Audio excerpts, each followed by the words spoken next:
It's time for the Daily Stand Up Podcast presented by AgileDad with your host, Lee Henson. Without any further ado, let's get started. I had someone approach me on one of my LinkedIn posts, and they replied to the LinkedIn post, and they were talking about how organizations don't necessarily understand that Scrum and Agile are not to be used interchangeably, that they're two different things. And I thought that was an interesting comment because I've always believed they're two different things, and I've never heard of people trying to completely interchange those before. But I have heard people call it the Agile Scrum, right? Or the Scrum Agile, right? I mean, I've heard that, or the Jira Agile. I mean, I've heard people do it, but I don't know that I put as much credence into what they were actually saying until this person replied to me and gave me their feedback. So I think what I am looking for is how how can Scrum be so simplified? I'm trying to think of the best way to position this. So recently, the Scrum Alliance posted an article, and they talked about how Scrum is intended to be incredibly simple. So they gave an overview, and the overview is Scrum in 10 minutes or less. Now, what I can tell you is if you just follow all the basic tenets of Scrum, it could be taught in 10 minutes or less. It's just one of those things where are you going to get the maximum value from a 10-minute rendition of what Scrum is, or is it going to take a little more than that for you to get everything you need? So let's do the example real quick. So from a principles perspective, right? Scrum is founded on empiricism and lean thinking.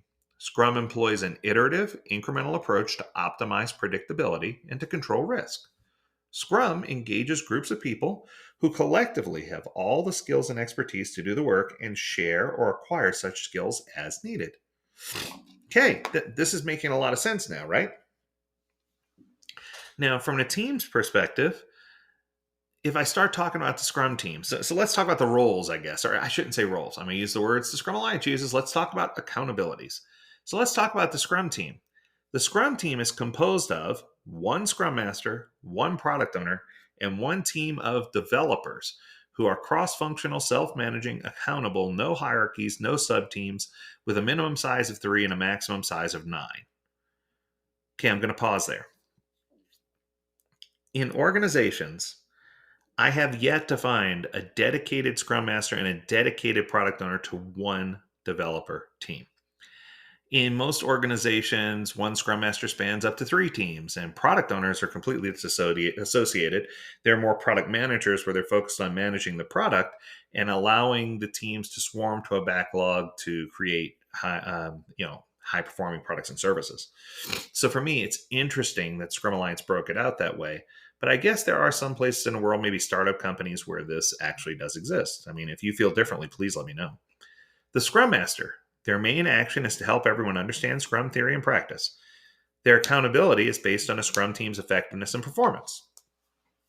Action items, they coach team members in self-management and cross-functionality, help teams focus on creating high-value increments that meet a definition of done, remove impediments to see the team progress, and ensure that events are positive, productive, and within the aligned time box. Okay, so here we go. From an action items perspective, wow. I'm going to go all the way back. So Scrum Master. The Scrum Master does a whole lot more than help everyone understand Scrum theory and practice. The Scrum Master is like a doctor. They're responsible to health and well-being of the team, as well as in many cases as they graduate to coach, the health and well-being of the organization. So while I feel like this is a very simple, down-to-earth, easy explanation, when you start talking about coaching team members in self-management, cross-functionality, fact, valid. Help teams focus on creating high value, valid. Got it. Definition done, love it. Here's where I jump ship. Removes impediments to teams' progress. Okay, pause. I empower teams to help them remove impediments that exist, but I'm not going to enable the teams by removing every impediment myself. And I know that might sound kind of cheesy, but if the team never learns how to resolve any issues, then they're not practicing problem solving skills and they're never going to be a high performing team. So for me, while I think it's important for the Scrum Master to definitely contribute and add value and try hard to make sure that the team has everything they need to be successful, and they should definitely address any impediments or risks that the team cannot update or figure out themselves, it is not, I repeat, it is not the Scrum Master's responsibility to remove every single impediment. It just isn't. Now, if it's something that's going to take the team a lot of time, or if it's something that the Scrum Master can assist the team in removing and helping them understand how not to make it happen again, I'm good with that. I just don't want to be a team enabler. I want to be a team empowerer. Okay, and then ensure events are positive, productive within time box. Sure, got it. All those are good.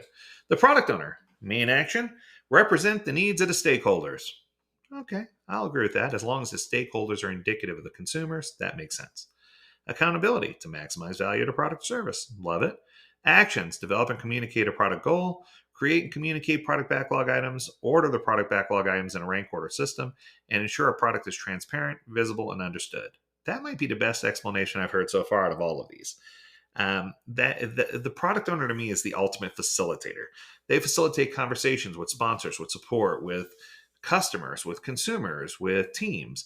So they are constantly having conversations to help ensure that we're building the right product or service. Love that definition.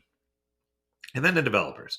Their main care or main action is to create an aspect of usable increment each sprint. I would argue potentially shippable usable increment each sprint. Their accountability is the outcome of a valuable product. Their actions, they create a plan for the sprint, called the sprint backlog. They instill quality, adhering to a definition of done and acceptance criteria. They adapt their plan each day to make achievements towards a sprint goal, and they hold each other accountable as professionals for the work that they do. Once again, brilliant definition. I love it. So the events in Scrum. There are some formal opportunities for the empirical process to take place where the teams will inspect and adapt what's going on. Of course, you have the sprint. Most organizations do 2 weeks. It can be all the way up to 4 weeks, but 2 weeks is most common. This is the container that contains all the work necessary in order to achieve a product goal, including sprint planning, daily Scrum, sprint review, and retrospective. The objective is to generate more learning cycles and limit risks of cost and effort by keeping sprints short and to the point. So to forecast progress, they use burn-up charts. Some use burn-down charts. I don't do that. Or cumulative flows, which is one that I prefer. Sprint planning, it says up to 8 hours for a 1-month sprint. That just makes me sick when I see it. Nobody wants to be in an 8-hour meeting. So for me, I say my typical meetings, just to let you know, for a 2-week sprint runs about 45 minutes. But you can go up to 2 hours. So my rule of thumb is usually an hour per week. So if you have a 1-week sprint, it should take an hour, 2 weeks, 2 hours. That's generally my guidelines. If you get really good at this, most sprint plannings last about 40 to 45 minutes. And that is where the product owner proposes the most important backlog items that need to be worked on. We cover any clarification necessary, and the team members sign up to create that increment. Sounds good. Then you have your daily Scrum. Daily Scrum is up to 15 minutes. I say 30 seconds per person, not to exceed 15 minutes. It makes it go a lot better that way. People participate in this meeting to inspect progress and adapt the sprint backlog as necessary, adjusting for upcoming planned work. Okay. Daily Scrums improve communication, identify impediments, promote quick decision making, consequently eliminate the need for other meetings. Okay. So I like the way that they position that. The only thing that I want to add is just it is the glue that holds everything together. If you can get the daily Scrum meeting right, all of your other meetings will flow well. And then they go into the end of sprint meetings, which is sprint review. Same rule here, 1 hour per week. Most of mine last about 40 minutes, 45 minutes. Nobody wants to be in that meeting for 4 hours. But this is where we review the outcome of all the increments and do a public demo as needed. And then, of course, we have the retrospective. They call out 3 hours max. I say it can go longer if it needs to, but most of the time it goes shorter.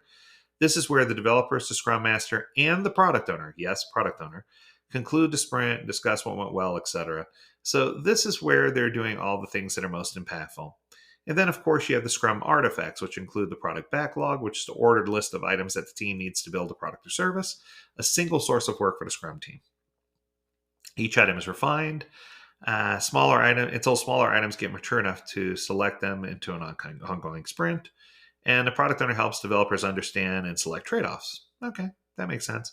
And of course, we establish a product goal, which is the future state of the product developers need to target. Makes sense. The sprint backlog is the plan by and for the team doing the actual work. The progress is visible during a daily scrum. Typically, it includes a sprint goal, the why behind what we're trying to do, product backlog items needed during the sprint, the what, and an actionable plan, the how, for what we're going to do to develop each increment.